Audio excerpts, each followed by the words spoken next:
Okay, so you're deep into your Montessori training. And if you are, you know this is so much more than just another course, right? It's a complete transformation. But the big question is, how in the world do you balance this intense journey with, well, with your actual life? It's a huge undertaking. And today, we're going to break down exactly how you can make it work without completely burning out. Let's dive in. Does this feel a little familiar? You've got that mountain of reading, your phone's buzzing with constant alerts, your family needs you, work is demanding. It can honestly feel like you're juggling flaming torches. And I want you to know that pressure, it's real, and it is totally okay to feel overwhelmed by it all. So if you're feeling that squeeze, please hear this. You are absolutely not alone. This is a challenge that pretty much everyone faces when they commit to something this big and transformative. It is not a sign that you're failing, not at all. It's actually a sign that you're aiming for something really, truly meaningful. So how do we get a handle on this? We're going to walk through 4 key stages. First up, we'll build a super solid foundation with some smart planning. Then, we'll get into the nitty-gritty daily tactics to really master the grind. After that, we're going to zoom out and focus on playing the long game so you can keep your energy up. And finally, we'll pull it all together to help you find a sustainable balance that's custom fit for you. All right, let's kick things off with part 1, building your foundation. This is all about the strategic stuff you do before the week gets totally chaotic. You'd be amazed what a little bit of focused planning on, say, a Sunday afternoon can do. It can be the difference between a week that runs you and a week that you run. The trick here is to make your plan really concrete, and we can do that in 4 steps. First, schedule everything, and I mean everything. From your study blocks to your family time to your downtime. If it's not in the calendar, it's probably not going to happen. Next, define your physical space for learning. Then, set realistic, achievable goals for the week. Think finish chapter 3, not just a vague study more. And finally, you've got to communicate that plan. Let your family know, hey, from 7 to 8, I'm in study mode, but after that, I'm all yours. You know, I really love this idea about space because it's so much about psychology. When you create a specific spot that's just for studying, even if it's just a tiny corner of a room, you're sending a powerful signal to your brain. When you sit down there, your brain goes, okay, it's time to focus. It's a simple thing, but it seriously minimizes distractions and helps you get into that deep work mode so much faster.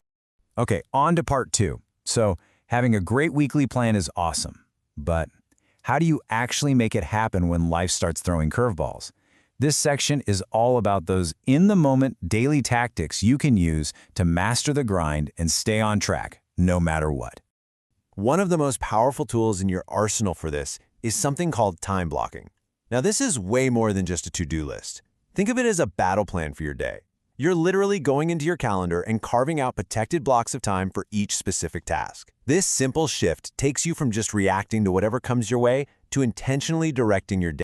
And yeah, this image really says it all, doesn't it? The day on the left, total chaos, just draining, right? You're constantly putting out fires. But the day on the right is structured. It's intentional. You've got clear boundaries for focused work, for your family, and just as important, for breaks. So which day do you think leaves you feeling accomplished instead of just exhausted? Yeah, the choice is pretty obvious. Now here's another great little tactic. Find and leverage your hidden time. We all have these weird little gaps in our day, you know? The 15 minutes on your commute, the 20 minutes while dinner is cooking, maybe that quiet 10 minutes before the rest of the house wakes up. Instead of losing that time to scrolling on your phone, what if you reclaimed it? A quick review session here, reading an article there. These little pockets of time add up to hours by the end of the week. It's a game changer. Okay, so daily tactics are absolutely crucial. But let's be real. Montessori training is a marathon, not a sprint. And that brings us to part 3, playing the long game. This is where we shift our focus to the mindset and the strategies you need to keep going for the long haul and, most importantly, avoid burnout. This chart here really gets at a core idea, true balance. Now, your percentages are definitely going to look different, and that's totally fine. But the principle is what matters. You have to intentionally guard time for all the different parts of your life. And look at that slice for rest and recharge. That is not optional. That is the foundation for everything else. If you let that crumble, your ability to study, work, and be present for your family will eventually crumble too. It's all about integration. And a huge piece of this long game is your support system. It is so easy to start seeing your family as an obstacle to getting your study time in, but that is a huge mistake. They are your team. You have to bring them into the huddle.